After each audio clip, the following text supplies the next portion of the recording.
আমাদের নির্বাচন, জাতীয় সংসদ নির্বাচন আগামী 7 তারিখ, মাঝখানে 2 দিন। এখন চলছে সরাসরি ভোটারদের সাথে মত বিনিময়। তারই অংশ হিসেবে আজকে এলাকা ছেড়ে এখানে আমাদের প্রার্থী ঢাকা 2 আসনের জাতীয় সংসদ সদস্য, গণপ্রজাতন্ত্রী বাংলাদেশ সরকারের সাবেক সফরমন্ত্রী, বাংলাদেশ আওয়ামী লীগ কেন্দ্রীয় নির্বাহী সংসদের প্রভাবশালী সদস্য, জাতির জনক বঙ্গবন্ধুর কন্যা, বাংলাদেশের সফল রাষ্ট্রনায়ক, বিশ্বের নন্দিত নেত্রী, দেশ সত্য শেখ হাসিনা কাছের মানুষ, বিশ্বস্ত রাজনৈতিক সহচর, আমাদের অভিভাবক, বীর মুক্তিযোদ্ধা অ্যাডভোকেট কামরুল ইসলাম।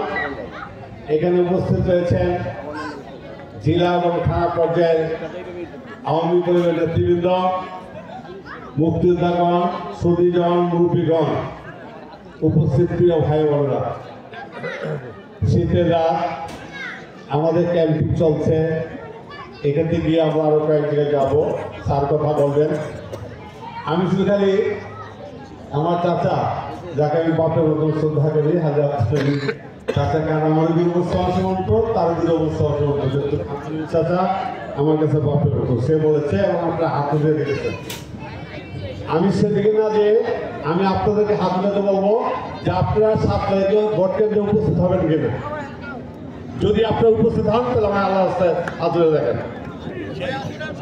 আমরা উপস্থিত হবো, ভোট দেব, আমরা ক্যাম্পে বানাবো, শেখ হাসিনাকে প্রধানমন্ত্রী করবো, আর আমাদের সন্তানদের জন্য একটি সুন্দর বাংলাদেশ গড়ার জন্য আমরা শেখ হাসিনার পাশে থাকবো।